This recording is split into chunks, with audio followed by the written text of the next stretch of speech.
नमस्कार, मी प्रसन्न जोशी. माझा विशेषमध्ये आपल्या सगळ्यांचं स्वागत. आपल्याला कल्पना आहे, मागच्या वर्षी ऑक्टोबर महिन्याच्या सुमारास मुंबईमध्ये एक मोठा ब्लॅकआउट झाला होता, बत्ती गुल झाली होती आणि नंतर काल पत्रकार परिषद घेतली ऊर्जा मंत्र्यांनी आणि गृहमंत्र्यांनी. त्यांच्या बोलण्याचा थोडक्यात गोषवारा असा की हा चायनीज अटॅक होता, ज्यांना अख्ख्या देशामध्येच ब्लॅकआउट आणायचा होता. मात्र मुंबईपुरता किंवा त्या ग्रीडपुरता ते यशस्वी झाले. मुंबई पूर्ण अंधारात गेली सुरुवातीला, नंतर ती पुन्हा ट्रॅकवरती सुद्धा आली. पण यामागे चीन आहे आणि त्यासाठी त्यांनी काही दाखले सुद्धा दिले, ज्यामध्ये अमेरिकेतल्या न्यूयॉर्क टाइम्स सारख्या वृत्तपत्रांमधून आलेले अहवाल यांना त्यांनी दावा म्हणून दाखवलेला आहे. त्याबद्दलचा एक अहवालही त्यांनी प्रकाशित केलेला आहे. मुद्दा असा आहे, भाजपलाही मान्य नाही आहे. त्यांचं म्हणणं आहे की ज्या गोष्टी शक्यच नाही आहेत, आपण मॅकॅनाइज स्वरूपात अजूनही आपली यंत्रणा आहे, तिथे अशा प्रकारे डिजिटल घुसखोरी कशी काय होऊ शकते. हाच विषय आपण घेतलेला आहे की ही सरकारी धुळफेक आहे का. आणि यावर बोलण्यासाठी आपल्यासोबत मान्यवर आहेत. माझ्यासोबत आहेत भाजपचे प्रवक्ते, त्याचप्रमाणे महापारेषणचे माजी संचालक विश्वास पाठक, सायबर एक्सपर्ट प्रशांत माळी, काँग्रेसचे प्रवक्ते सचिन सावंत आणि हॅकिंग तज्ज्ञ अंकुर पुराणिक. सगळ्यांचं स्वागत. मी पहिल्यांदा विश्वास पाठकांपासून सुरुवात करतो. भाजपचा दावा आधी समजून घेऊयात की विश्वास पाठकजी, काय याच्याबद्दलचे प्रतिदावे आहेत तुमचे? नाही, मूळ मुद्दा असा आहे की 12 ऑक्टोबरला जे मेंटेनन्स काढलं होतं, तर अशा प्रकारचं मेंटेनन्स ऑक्टोबर महिन्याच्या पीक पिरियडमध्ये कधीच काढत नसतं. ते पावसाळ्यात व्हायला हवं. आता 4 वाहिन्यांपैकी पडघा ते कळवा 2 वाहिन्या ऑलरेडी बंद होत्या. तिसऱ्याच्याने मेंटेनन्स काढलं आणि या ऊर्जा मंत्र्यांना माहीत होतं की अशी पिक्युलर सिच्युएशन जेव्हा असते तेव्हा 3-4 कंपन्यांचे CMD, टाटा, अदानी या सगळ्यांना एकत्र करून डोळ्यात तेल घालून बसायचं असतं. मात्र यांनी असं न करता सोमवारसारख्या गर्दीच्या वेळेस पीक पिरियडला यांनी मेंटेनन्स काढलं आणि ते मेंटेनन्स फेल होणारच होतं, ते फेल झालं. आणि त्याच्यामुळे जे आयलँडिंग असतं मुंबईची बत्ती गुल होता कामा नये म्हणून जे आयलँडिंग असतं ते देखील फेल झालं. खरं तर त्याची चौकशी करणं अपेक्षित होतं. 7 दिवसामध्ये रिपोर्ट येणार होता, पण तो रिपोर्ट तर आलाच नाही. मात्र काल जे यांनी कुभांड रचलं, न्यूयॉर्क टाइम्सचा जर तुम्ही रिपोर्ट बघितला तर न्यूयॉर्क टाइम्सची अक्षरशः एक केबल न्यूज लिहिल्यासारखी न्यूज आहे, जिथे अश्विन यशस्वी यादव जे IPS अधिकारी आहेत, एकमेकांचं बोलणं झाल्यासारखं वाटतंय. त्या रिपोर्टमध्ये असं म्हटलं आहे की 5-6 दिवसामध्ये एक रिपोर्ट येतो सरकारचा आणि त्याच्यामध्ये ते दिसेलच. आणि रातोरात या IPS अधिकाऱ्यांनी असा एक रिपोर्ट तयार केला की इकडे हे सायबर अटॅक आहे. सायबर अटॅकचं जर तुम्हाला बघायचं असेल तर जगामध्ये एकमेव सक्सेसफुल हल्ला असा डिस्कॉम कंपन्यांवर झालाय, तो म्हणजे युक्रेनला, जो डिसेंबर 2015ला झाला. ती केस स्टडी आहे. त्या केस स्टडी प्रमाणे 1 वर्षापासून त्याची तयारी व्हायला हवी आणि त्या तयारीचे काही मापदंड आहे. असं तुम्हाला काही दिसलं का? आणि तुम्ही 8 वर्ष काही झोपले होते का? यामध्ये हा सायबर अटॅक वगैरे काय नाही. हे सगळे मॅन्युअल मेंटेनन्सचे मेकॅनिकल काम होते. मेकॅनिकल सायबरचा काही तिथे अर्थार्थी संबंध नाही. मला वाटतं दिशाभूल करतात आहे. बरं, सचिन सावंतजी. नाही, तर पहिली गोष्ट अशी की या संदर्भामध्ये जे काल पत्रकार परिषद झाली, गृहमंत्र्यांची ऊर्जा मंत्री जेव्हा बोललेत, त्यामध्ये त्यांनी एका सायबर आपलं जे विभाग आहे पोलिसांचं, त्याचा एक अहवाल सांगितला आणि त्या अहवालाच्या हिशोबानं अशा तऱ्हेचे स्कॅडा जो त्याचं जे सॉफ्टवेअर आहे, ज्या पद्धतीची यंत्रणा आहे महापारेषणची, त्यामध्ये 14 ट्रोजन हॉर्सेस मॅलवेअर सापडलेले आहेत असं म्हटलंय आणि हे टाकले जाण्याची शक्यता वर्तवली आहे. त्याचबरोबर 8 GBचा अनअकाउंटेड फॉरेन डेटा देखील या सर्व्हरमधून प्राप्त झाला असल्याची शक्यता आणि ब्लॅक लिस्टेड रेटिंग एजन्सीद्वारे इंटरनेट प्रोटोकॉलच्या माध्यमातून महापारेषणच्या सर्व्हरमध्ये लॉग इन करण्याचा प्रयत्न झाल्याच्या शक्यता वर्तवलेल्या आहेत. आणि त्यानंतर त्यांनी असं म्हटलं की याबद्दल अधिक तपासाची गरज आहे आणि त्या एकंदरच सगळ्या चौकशीचा अहवाल आल्यानंतर या संदर्भामध्ये बोलता येईल. त्यामुळे ही शक्यता या संदर्भामध्ये वर्तवलेली आहे. त्याचा अर्थ असा नाही की त्यांनी सांगितलं की हे झालेलंच आहे. आता लक्षात घ्या की हा भाग बाजूला ठेवूया आपण. आंतरराष्ट्रीय पातळीवरती काय घडामोडी घडतायत हे लक्षात घेतलं पाहिजे. जेव्हा शीतयुद्ध चाललंय अमेरिका आणि रशियामध्येही आताचे जे युद्ध चालू आहे ते टेक्नॉलॉजी वॉर चाललंय. आता कोणी न्यूक्लिअर वॉरच्या भानगडीत पडत नाही. अमेरिकेनं हा आरोप केला होता आत्ताच काही दिवसापूर्वी की रशियानं त्यांच्या एकंदर ह्या ट्रान्समिशन यंत्रणेमध्ये व्यत्यय आणण्याकरता अशाच तऱ्हेचे मॅलवेअर प्लांट केलेले आहेत आणि अमेरिका देखील त्या पद्धतीचा प्रयत्न करते. रशिया याच्यामध्ये फार मास्टरी घेतलेली आहे आणि रशियानं युक्रेनमध्ये देखील अशाच तऱ्हेचं केलंय. आता चीन ही प्रचंड मोठ्या प्रमाणामध्ये या संदर्भामध्ये त्याच्यात प्रगती साध्य केलेली आहे आणि हे सायबर वॉरमध्ये चीन फार पुढे गेलाय अशा तऱ्हेचं एक चित्र आहे. आता या संदर्भामध्ये जे न्यूयॉर्क टाइम्स आणि वॉशिंग्टन पोस्ट जे वॉल स्ट्रीट जर्नलमध्ये जे रिपोर्ट आलेला आहे त्याला हे म्हणतात टेबल न्यूज आहे. खऱ्या अर्थानं ज्या एकंदर रिपोर्टवरती ही न्यूज आलेली होती, तो त्या ठिकाणी ज्या पद्धतीचा एक ही कंपनी आहे ज्याचं नाव आहे रेड हॉर्स, रेडॉस अमेरिकेची कंपनी आहे, तिनं रिपोर्ट दिलाय आणि त्यांनी रेड इको नावाच्या एका ग्रुप, जो चायनीज ग्रुप आहे, त्याला आयडेंटिफाय केलंय की अशा तऱ्हेच्या ऍक्टिव्हिटीज त्या होत आहेत. बरं. आता सगळ्यात महत्वाचं म्हणजे जेव्हा जग त्या दिशेने चाललेलं आहे आणि इंडिया चायनाचं वॉर ज्या पद्धतीने चाललंय, अशा वेळेला अशा तऱ्हेची जर थ्रेट कुठे येत असेल तर त्याबद्दल अधिक संदिग्ध होऊन फार चिंता व्यक्त करून त्यामध्ये काम करण्याची आवश्यकता, ते शोधण्याची आवश्यकता आहे. बरं, सचिन आणि सावंतजी, एकंदर चर्चेच्या आता पहिल्या फेरीपुरता तुमच्या बोलण्यातून 2-3 मुद्दे उपस्थित होतात. एक, जर का इन्व्हेस्टिगेशन बाकी आहे, कारण तुमचे शब्दप्रयोग सारखा असा येतो की या गोष्टी समोर येणं गरजेचं आहे, तर मग काल जो अहवाल दाखवला गेला त्याच्यात नेमकं काय आहे? दुसरा भाग असा, सायबर हल्ला होण्यासाठीची किमान पहिली गरज म्हणजे सायबर हल्ला ज्यांच्यावरती करायचा आहे त्यांची सिस्टीम सायबर संबंधित असली पाहिजे, डिजिटलाइज्ड असली पाहिजे. चंद्रशेखर बावनकुळेंचं म्हणणे की आपली सिस्टीम मुळातच डिजिटलाइज नाहीये, ती मेकॅनिकल आहे, प्रामुख्याने इलेक्ट्रोमेकॅनिकल आहे. मग डिजिटल हल्ला करण्यासाठीची बेसिक गरज की ती सिस्टीम कॉम्प्युटरशी जोडलेली पाहिजे, ती तेवढ्या प्रमाणात आहे का? मी हे मुद्दे घेऊन ब्रेक नंतर माळी सर पण आहेत, त्याचप्रमाणे पुराणिक पण आहेत, त्यांच्याकडे सुद्धा जाऊयात. ब्रेक नंतर पाहत राहा एबीपी माझा. ब्रेक नंतर आपल्या सगळ्यांचं स्वागत. आपण चर्चा करतोय माझा विशेषमध्ये 12 ऑक्टोबरला झालेला मुंबईतला बत्तीगुलचा प्रकार. हा सरकारी दाव्यानुसार चीनने केलेला बत्तीगुल आहे का हे सरकारी एप्रिल फुल आहे, जो भाजपाचा आरोप आहे? मी जातोय प्रशांत माळी यांच्याकडे, सायबर एक्सपर्ट आहेत ते. प्रशांत माळीजी, याच्यातला पहिला बेसिक मुद्दा की आपल्या या किमान आपण या इलेक्ट्रिसिटीच्या सिस्टीम्स म्हणतोय, पॉवर सप्लायच्या सिस्टीम्स म्हणतोय, या इतक्या सॉफ्टवेअर रोबस्ट आहेत का की ज्याच्यामध्ये हॅकिंग होऊ शकेल? आपल्या भारताकडे सेंट्रल ग्रीड आहे हो, आणि महाराष्ट्राचं पण स्वतःचं ग्रीड आहे, मग ते एकामेकांना कनेक्ट होतात. हो, पण महाराष्ट्रामध्ये जे काही आपली जी ग्रीड आहे ती इतकी स्कडा सिस्टम्सनी उपयुक्त, म्हणजे पूर्णपणे जी ऑनलाईन असणारी अशी नाहीये. त्याचे काही भाग आहेत जे ऑनलाईन कंट्रोल होतात. बरं, म्हणजे आयटी आणि ओटी सिस्टम्स आहेत आपल्याकडे, पण तितक्या नाहीयेत जेवढ्या एक अटॅक साठी लागू शकतात.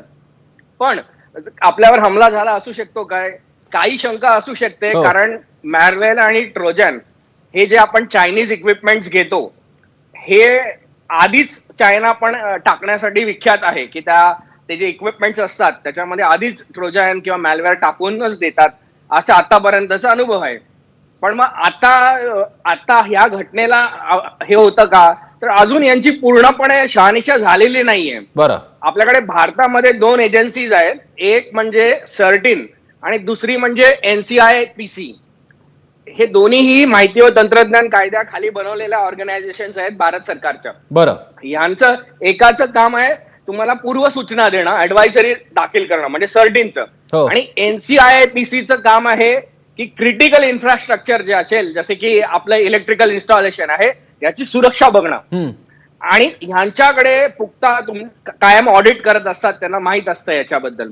आता एवढे महिने झाले तर आपल्याला जर तात्विकदृष्ट्या बघितला, सायबर ऑडिटच्या दृष्टीने बघितलं, तर आपल्याला हे माहिती पडलं असतं जर असा अटॅक झाला असता तर. आणि ह्या अटॅकची पुनरावृत्ती पण बाकीच्या स्टेट्समध्ये झाली असती. बरं. आता तरी आपल्याला अशा अटॅक्स कुठे दिसत नाहीयेत, तुर्ता तरी दिसत नाहीयेत.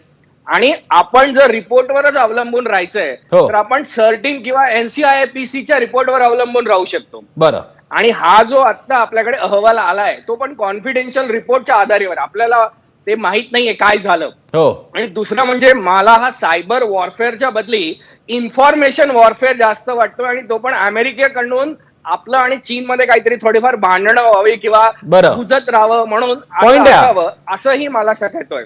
बरं, कारण मी हॅकिंग फक्त तज्ञ अंकुर चायनावर पुराणिक यांच्याकडे जातो. अंकुर, अशी काही उदाहरणं भारतामध्ये, आता हा पॉवर ग्रीडचा विषय सोडून द्या कारण आपल्यासमोर स्पेसिफिक समोर आलेलं नाही की खरंच तसं झालेलं आहे का, पण भारतामध्ये, जगामध्ये अशा क्रिटिकल इन्फ्रास्ट्रक्चर्सना हॅक करून मोठा हाहाकार उडवला, अशा घटना घडलेल्या आहेत? नक्कीच असे होऊ शकतात. पॉवरचंच एक्झाम्पल घ्यायचं जर, साहेबांनी जसं सांगितलं, युक्रेनमध्ये डिसेंबर 2015 मध्ये हा अटॅक झालेला आणि सक्सेसफुली त्यांनी त्यांचं जे काय पॉवर होतं ते पूर्णपणे डिसेबल केलेलं, ब्लॅकआउट होता. असे इन्सिडेन्सेस होतात.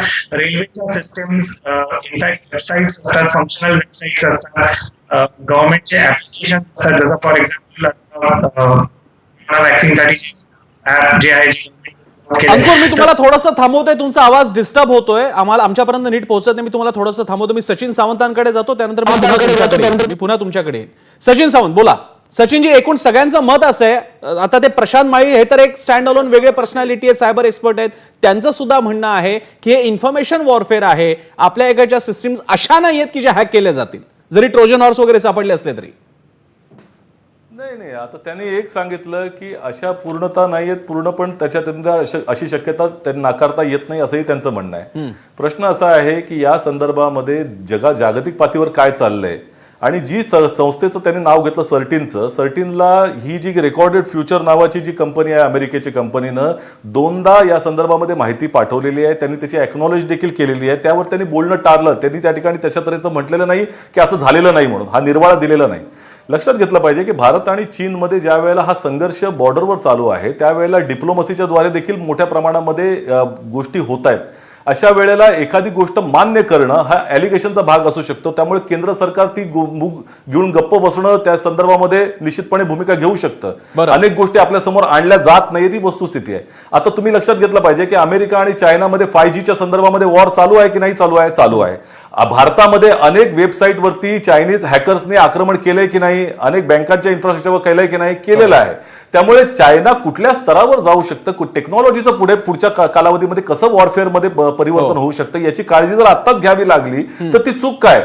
प्रश्न असा आहे की भारतीय जनता पक्षाला याची भीती वाटते की हे जर मान्य केलं किंवा अशा तऱ्हेची शक्यता मान्य केली तर मोदी सरकारचं फेल्युअर समोर येईल. मोदी सरकार काही म्हणत नाहीये, गप्प बसलेलं आहे, अशा तऱ्हेचं चित्र निर्माण होईल. म्हणून त्या दृष्टिकोनातून एकदमच कॅटेगोरिकली नकार देण्याचा प्रयत्न चाललाय. माझ्या मते देशसेवा ही होईल, देशभक्ती ही होईल की अशा तऱ्हेची जर शक्यता असेल तर ती तपासून पाहणं, कारण हे वर्षानुवर्ष अशा तऱ्हेचे मॅलवेअर त्या ठिकाणी कोड हे टाकून बसलेलं असतं. लगेचच कोण वॉरमध्ये टाकत नाही, पण अशी जेव्हा गरज पडली तर ते करू शकतात. ही भीती निर्माण करणं हेच आता देशांचं काम झालेलं आहे. त्यामुळे चीन ही दहशत निर्माण करते की जर तुम्हाला अशा तऱ्हेची परिस्थिती आली, मी हे करू शकतो, तुम्हाला तुमच्या गुडघ्यावरती बसवू शकतो आम्ही, हे दाखवण्याचा प्रयत्न असू शकत नाही का? त्यामुळे मला असं वाटतं की ही शक्यता पूर्णपणे त्या ठिकाणी टाळता कामा नये, याच्यावरती चौकशी होण्याची गरज आहे. बरं, मी विश्वास पाठकांना विचारेन की मग जर का तुमचा एक दावा आहे, त्यांचा एक दावा आहे, तर अशी कुठली एजन्सी आहे, अशी कुठली संस्था आहे की जिच्या दाव्यावरती आपण विश्वास ठेवू शकतो? नक्कीच ठेवू शकतो. आता मी दावा सांगतो की जसं MERCने जी कमिटी बसवली त्यातले जे तज्ज्ञ आहेत, I will bet on them. त्यांचा रिपोर्ट येते बाहेर. बरं, या रिपोर्टच्या बेसिसवर आपण चर्चा करतोय किंवा काल प्रेस कॉन्फरन्स घेतली. खरं तर ही प्रेस कॉन्फरन्स अधिवेशन सुरू असताना मंत्र्यांनी बाहेर घेणं अपेक्षित नसतं. मात्र अक्षरशः एक पोरखेळ केला 2 मंत्र्यांनी. एका नागपूरच्या मंत्र्यांनी दुसऱ्या नागपूरच्या मंत्र्याचं फेल्युअर लपवण्यासाठी घेतलेली प्रेस कॉन्फरन्स, त्याच्यावर आज त्यांनी परत काही बोलले. विषय असा आहे की तुम्ही क्रोनॉलॉजी बघा. न्यूयॉर्क टाइम्सच्या रिपोर्टमध्ये असं म्हटलं आहे की हे अशी असण्याची शक्यता आहे, शक्यता म्हटलेलं आहे. दुसरं, अशा प्रकारचा रिपोर्ट महाराष्ट्र राज्यामध्ये येणार आहे आणि तो लागली दुसऱ्या दिवशी सकाळी येतो आणि दुपारी ऊर्जा मंत्री म्हणतात की संध्याकाळी 6ला मी तुम्हाला सगळे प्रूफ दाखवतो. आणि मग ज्या प्रकारे होम मिनिस्टर येतात, हा सगळा पोरखेळ आहे. मला असं वाटतं की चीनला जर खरंच हल्ला करायचा होता, आर्थिक राजधानीवर करायचा होता, तर जेव्हा तुमच्या इकॉनॉमिक ऍक्टिव्हिटीज नसतात, लॉकडाऊन असतात, तो पिरियड ते निवडतील का? आणि केवळ फक्त महापालिकेच्या माध्यमातून पडघा कळवा त्या लाईनवरच करतील. ते मेकॅनिकल मेंटेनन्स चालू होतं. सायबरचं जर तुम्हाला मालफेअर किंवा बाकीच्या गोष्टी असतील तर ते कॉम्प्युटर आणि सॉफ्टवेअर रिलेटेड तुमचं ब्रेकडाऊन झालाय का, त्या दृष्टीने तुम्ही काय केलंय का? आणि बावनकुळे साहेबांनी एक चांगला प्रश्न निर्माण केला की या सगळ्या लाईन्स ज्या बंद झाल्या या काही सायबर अटॅकमुळे झाल्या का? त्यामुळे बघा, सायबर अटॅक होऊ शकतो का? होऊ शकतो. काळजी घ्यायला पाहिजे का? घ्यायला पाहिजे. तुमच्याकडे जर अशी माहिती आली होती, पण सरकारला हे लपून काय फायदा आहे? चीनचा सहभाग आहे किंवा नाही हे न सांगून किंवा सांगून सरकारला काय फायदा आहे? सरकारला हेच करायचं. सरकारला आपलं ऊर्जा खात्याचं अपयश लपवायचं आहे. शेतकऱ्यांचे जे डिस्कनेक्शन चालू आहे, जे आजपर्यंत भारतात कधी झालेले नव्हते. 100 युनिट पर्यंत वीज बिल माफी करू म्हटलं, त्यांनी कधी केलं नाही. पूर्ण ऊर्जा खाता गोंधळलेला आहे. आणि ज्या प्रकारे 12 ऑक्टोबरला घटना घडली तशा अनेक घटना घडतील. त्यामुळे ते अपयश लपवण्यासाठी सायबर हल्ला करतात. आता नितीन राऊतांचं मी एकच सांगतो, जेव्हा 23 मार्चला मागच्या वर्षी मोदीजींनी आवाहन केलं की 9 मिनिटांसाठी तुम्ही लाईट दिवे बंद करा, तर त्यांनी काय म्हटलं की संपूर्ण भारत अंधारात जाणार आहे. आणि दुर्दैवाने खरं जर गेला असता तर त्यांनी असं म्हटलं असतं, मी तर आधीच म्हटलं. त्याप्रमाणे त्यांनी सायबर हल्ला देखील असंच त्यांनी एक वक्तव्य केलं. आणि ते कसं खरं आहे हे दाखवण्याचा केवळवाला प्रश्न आहे. बरं, मी एक छोटासा ब्रेक येतो. ब्रेकच्या मी अंकुरपासून सुरुवात करणार आहे. आपला प्रश्न आहे की असे हल्ले होऊ शकतात का, आणि इन्फ्रास्ट्रक्चर्स की जे प्रामुख्याने इलेक्ट्रोमेकॅनिकल आहे, ज्यांचा डिजिटायझेशनशी संबंध कमी आहे, पण ते सायबर हल्ल्याद्वारे प्रभावी ठरू शकतात का? ब्रेक नंतर पाहत राहा एबीपी माझा. ब्रेक नंतर आपल्या सगळ्यांचं स्वागत. आपण पाहताय माझा विशेष. मी चाललोय अंकुर पुराणिक यांच्याकडे, जे एथिकल हॅकर सुद्धा आहेत आणि सायबर तज्ज्ञ सुद्धा आहेत. अंकुर, याच्यातला आपला मुद्दा असा आहे, सिस्टीम हॅक होतात का? तर होतात, पण त्यासाठी तेवढ्याच त्या डिजिटली रोबस्ट सिस्टीम असायला हव्यात. आपल्या या सिस्टीम्स अशा हॅक होण्याजोग्या आहेत का? आणि जगात किंवा भारतात अशी उदाहरणं आहेत का? जसं पाठक साहेबांनी सांगितलं की मोस्ट ऑफ अवर नेटवर्क जे इलेक्ट्रिकल नेटवर्क आहे अजूनही ते मॅन्युअल वर आहे. अजूनही वी हॅव नॉट गॉन फुली ऑटोमेटेड. बऱ्याचशा सिस्टम्स टाटा कनेक्टेड आहेत. टाटा कनेक्टेड सिस्टम्स मध्ये voltage parameter, switching, load transfer, load measurement, power factor measurement हे सगळे होऊ शकतात आणि हे आज देखील होत आहेत. म्हणजे सिटी लेवलवर जर आपण एक इलेक्ट्रिकल इन्फ्रास्ट्रक्चर बघितलं तर रिलायन्स एनर्जी आहे, बेस्ट आहे, बाकीचे पण जे पॉवर डिस्ट्रीब्युशन कंपनीज आहेत, पॉवर ट्रान्समिशन कंपनीज आहेत, जनरेशन कंपनीज आहेत, याच्यामध्ये स्काडा नेटवर्क यूज केलं जातं. पण स्काडा नेटवर्क सध्या मायक्रोवेव्ह फ्रिक्वेन्सीवर आहे आणि this communication happens tower to tower using radio wave. म्हणजे इलेक्ट्रोमॅग्नेटिक वेव्ह जे असतात ह्याच्यानी ते कम्युनिकेशन होतं, मेजरमेंट होतं. जे काही स्विचिंग ऍक्शन आहे, लोड ट्रान्सफर करायचे किंवा कुठले नेटवर्क ऑन करायचंय, ऑफ करायचंय, हे सगळं रेडिओ फ्रिक्वेन्सीच्या थ्रू होतं. हे इंटरनेटची सध्या तरी कुठलीही कनेक्टेड नाहीये. ज्या लेटेस्ट स्काडा सिस्टम येत आहेत त्याच्यामध्ये इंटरनेट कनेक्टिव्हिटीची केपेबिलिटी आहे, म्हणजे त्याला कॅपॅसिटी आहे कनेक्ट करण्याची. तर हा पॉईंट आपण फ्युचरमध्ये रूल आउट करू नाही शकत की हे अटॅक होऊ शकतात किंवा होऊ शकतील का. पण आताचं जे नेटवर्क स्काडा नेटवर्क आहे किंवा एक वॅन असतं, वाईड एरिया नेटवर्क, जे बऱ्याचशा कंपनीज इंटरनल नेटवर्क असतात, हे तर ह्यांचा इंटरनेटशी संबंध खूप कमी असतो फॉर सिक्युरिटी रिझन. हे जे आहे बाहेरचे आउटसाइड वर्ल्डशी जो संबंध असतो तो कमीत कमी ठेवावा लागतो. आणि जिथे कुठे संबंध येत असेल तिथे योग्यच्या फायरवॉल, सिक्युरिटी पॅकेज जे अप टू डेट आहेत ते केअर घेण्याची गरज आहे. पण आत्ताच्या स्थितीला I think SCADA network is quite secured. ते काही अटॅक जरी इंटरनेट म्हणजे जरा मीडियम म्हणजे आपण एका अर्थानं असं सुद्धा म्हणू शकतो की जर का चीनने ही सिस्टीम हॅक केली आणि एवढं मोठं नुकसान करून दिलं असेल, मला माहित नाही, मला इथल्या टेक्निकल पार्टी तुम्ही सगळ्या सांगू शकता मंडळी, तर आपण त्या स्काडावरती सचिन सावंतजी, मग माझ्यामध्ये काहीतरी सिस्टीम असणार ना. जर का तुमची सिस्टीम त्या हॅकर्सनं त्या सगळ्या गोष्टीला प्रोन ठरली असेल, तुम्ही त्याला फाईट करू शकला नसाल, तर आपल्याला नुकसान भरपाई मिळाली पाहिजे. आपण नुकसान भरपाई मागणार आहोत का? कारण ती सिस्टीम त्याची प्रूफ पाहिजे, फुल प्रूफ पाहिजे. सचिनजी, अहवाल सुद्धा प्रसिद्ध झालेला नाहीये. पहिली गोष्ट अशी, नाही प्रसन्न, पहिली गोष्ट अशी की 5 वर्षामध्ये ह्यांनी कुठल्याही तऱ्हेचं आधुनिकीकरण केलं नाही याची मान्यता एका अर्थानं दिली, म्हणजे जे विश्वास पाठकांचं म्हणणं जर मान्य केलं तर. दुसरी गोष्ट अशी की चायनाची भाषा का म्हणतायत ते, म्हणजे जर चीन ते करू शकते की नाही ही शक्यता पडताळायची असेल तर ह्यांना त्रास का होतोय मला कळत नाही. चीनच्या बद्दल तुम्हाला का आत्मीयता आहे म्हणून तुम्ही ते सगळीकडे चीनच्या अजूनही ते लोकांना तुम्ही त्या ठिकाणी स्पॉन्सरशिप मधनं टाळलेलं नाही, चीनच्या बद्दल व्यापार वाढवताय. हे जे प्रेम आहे चायनाबद्दलचं, इतकं मोठ्या प्रमाणामध्ये चीननं आक्रमण करून ठेवलेलं आहे, आपले 20 सैनिक मारलेले आहेत, असं असताना एवढं प्रेम का, याचं उत्तर त्यांनी दिलं पाहिजे. दुसरी गोष्ट अशी, ऐका ना विश्वासराव, ऐका ना, मी तुमच्यामध्ये बोललो नाही, ऐका. प्रश्न असा आहे की या संदर्भामध्ये ही शक्यता जी वर्तवण्यात आली सायबर सेलतर्फे, त्याचबरोबर केंद्रीय ऊर्जा आयोगाचा देखील त्या संदर्भातले रिपोर्ट येणार आहेत, इतरही रिपोर्ट येणार आहेत, त्यानंतर त्याच्या संदर्भामध्ये अधिकृतपणे सांगता येईल. आता तुम्हाला सीईसीच्या रिपोर्टवरती देखील तुम्ही त्या संदर्भामध्ये चौकशी करू शकता. आता ज्या मगाशी त्यांनी सांगितलं की मार्च महिन्यामध्ये ज्या वेळेला ह्यांनी बंद करण्याचा प्रयत्न केला होता, सांगितलं की सगळ्या शटडाऊन करूया आपण लाईट पंतप्रधानांनी, त्यावेळेला नितीन राऊतांनी देश सेवा केली की सांगितलं हे असं घडू शकतं म्हणून. दुसऱ्या दिवशी आर.के. सिंगांचा स्वतः फोन आला आणि त्या संदर्भामध्ये त्यांनी काळजी घेण्यासाठी संपूर्ण देशपातळीवरची बैठका आयोजित केल्या. ते केल्या नसत्या तर देशाचं वाटोळच केला होता तुम्ही. त्यामुळे हे लक्षात घ्या की जर महाराष्ट्र आगाऊ सूचना केंद्र सरकारला देत असेल की चीन काय करू शकते याची तपासणी करा, चौकशी करा, आणि आम्हीही त्या संदर्भात चौकशी करतो, याचं स्वागत केलं पाहिजे तुम्ही. बरं, मला याच्यात थोडंसं कन्स्ट्रक्टिव्ह चर्चा एका पॉइंटला नेण्यासाठी मी हाच मुद्दा सचिन सावंतांचा घेऊन, कारण आता राज्य शासन केंद्र शासन मधला वाद होत राहील, पण एक कमेंट मला माळींकडनं घ्यायची. माळीजी, आता इलेक्ट्रिकल इन्फ्रास्ट्रक्चर आपलं क्रिटिकल आहे, पॉवर ग्रिडचं इन्फ्रास्ट्रक्चर, आणि दुसरं आहे आपलं कोरोना रिलेटेड कोविड लसी निर्माण करण्यासंदर्भातलं इन्फ्रास्ट्रक्चर. याच्या बाबतीत, हॅकिंग बाबतीत आपलं काय धोरण असायला हवं या घटना पाहता? प्रशांत माळी यांच्याशी आपला संपर्क तुटलेला आहे, मला वेळ मिळाला तर मी जाऊ शकेन त्यांच्याकडे, पण मी केशव, मी विश्वास पाठकांकडे येतो याच विषयाला घेऊन. विश्वास पाठकजी, या पार्श्वभूमीवर आताचा हा एवढा सेन्सिटिव्ह मुद्दा असेल आणि सचिन सावंत जसं तुम्हाला म्हणतायत, चीनच्या रोलची पडताळणी करणं याला सुद्धा भाजपचा का आक्षेप आहे? नाही, बिलकुल करायला पाहिजे. अशा प्रकारची माहिती जर राज्य शासनाकडे येत असेल तर त्यांनी केंद्र शासनाला कळवायला पाहिजे, प्रेस कॉन्फरन्स घ्यायची नसते. आणि एक मुद्दा की 5 वर्षामध्ये भारतीय जनता पक्षाने काय केलं, 2014ला आपल्या राज्याची मागणी ही 17,000 मेगावॉटची होती पीकची, जी 25,000 मेगावॉट पर्यंत आलेली आहे. मात्र कुठे फेल्युअर न करता ट्रान्समिशन, जनरेशन, डिस्ट्रीब्युशन हे सगळं नेटवर्क स्ट्रॉंग झालेलं आहे आणि प्रोडक्टिव्हिटी केलेलं आहे. आणि जे आम्ही तुम्हाला दिलेलं आहे तेही तुम्हाला मेंटेन करता येत नाही. साधं मेंटेनन्सच्या कामात तुम्ही काढू शकत नाही.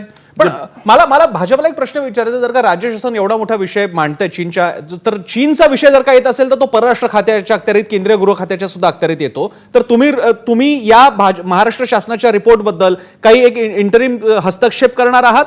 केंद्र म्हणणार आहे की हा अहवाल आम्हाला द्या, आम्हाला बघूया, पडताळणी करूयात. तुम्ही काय मागत त्यांच्या? 1 तासापूर्वी R.K. सिंग जे आपले ऊर्जा मंत्री आहे केंद्रीय, बरं, ते आपल्या अनिल देशमुखांशी बोलले, असं अनिल देशमुखांनी आत्ताच प्रेस कॉन्फरन्स सांगितलेलं आहे. बरं. त्यामुळे यांच्याकडनं जे काही निराधार जरी स्टेटमेंट झालं, जसं नितीन राऊतांचं झालं, यांचं झालं, तरी केंद्र त्याचे कॉग्निझन्स घेऊन जे करायला पाहिजे ते करतच. मी अगदी थोडक्यात कमेंट, मी मगाशी प्रशांत माळीजी तुमचा संपर्क तुटला होता, या घटना टाळण्यासाठी आपली पॉलिसी, सध्या आपला देश अशा हॅकिंग अटॅक्सना तयार आहे का फेस करायला? आपला देश हॅकिंग अटॅक्सला तितका तयार नाही, कारण आपल्याकडे जी सायबर वॉरफेअर रिलेटेड पॉलिसी पाहिजे ती पॉलिसी आपल्याकडे सध्या मिसिंग आहे. नंतर केंद्र सरकार आणि जी सगळी आपली स्टेट्सची सरकार आहेत त्यांच्यामधला जो समन्वय पाहिजे तो पण थोडा मिसिंग आहे. हे जेव्हा फिक्स झाल्याशिवाय, आणि जे सेंट्रल एजन्सीज आहेत, जे NCIPC मगाशी मी म्हणालो, या एजन्सीजनी पण टँडमली काम करायला पाहिजे. कारण एक एजन्सी सांगते की हा खतरा आहे आणि दुसऱ्या एजन्सी पण सांगते की खतरा आहे, ज्याला प्रोटेक्ट करायला पाहिजे ती प्रोटेक्ट नाही करते. त्यामुळे ह्यांना बीफअप करून आपल्याला ह्यांना प्रोटेक्शन. एक अगदी इंटरप्ट करून प्रश्न विचारतो प्रशांत माळीजी, वेळ संपतोय, पण एक इंटरप्ट करून अगदी हो की नाही इतका थोडक्यात उत्तर द्या. आपल्या देशाच्या क्रिटिकल इन्फ्रास्ट्रक्चरचं सायबर सिक्युरिटी ऑडिट होतं का? हो, डेफिनेटली होतं, आपल्याकडे ऑडिट होतं. ठीक आहे, जर का या दिशेने आपण किमान सजग असलो तरी सुद्धा ती पहिली पायरी ठरेल असे अटॅक्स टाळण्यासंदर्भातले. सगळ्यांचे आभार. कार्यक्रम संपण्यापूर्वी फक्त आपण बघूयात, आपण लोकांना सुद्धा विचारलं होतं की त्यांना काय वाटतं. भाजपचा दावा होता की हा एप्रिल फुल आहे, सरकारचा दावा ही चीनकडनं बत्ती गुल आहे. राज्य शासनाचं चीनकडे बोट योग्य, 52% लोक होय म्हणतायत, 48% लोक नाही म्हणतायत. लोकांना वाटतंय की चीनकडे बोट दाखवणं योग्य आहे, म्हणजे थोडक्यात त्यांना वाटतंय की चीनचा भाग याच्यात असू शकतो. या कार्यक्रमासाठी आपल्याला सगळ्यांनी वेळ दिला, सगळ्यांचे आभार. प्रेक्षकांचे सुद्धा आभार, त्यांनी कार्यक्रम बघण्यासाठी वेळ दिला. इथेच थांबूयात. पाहत राहा एबीपी माझा. एबीपी माझा, उघडा डोळे बघा नीट.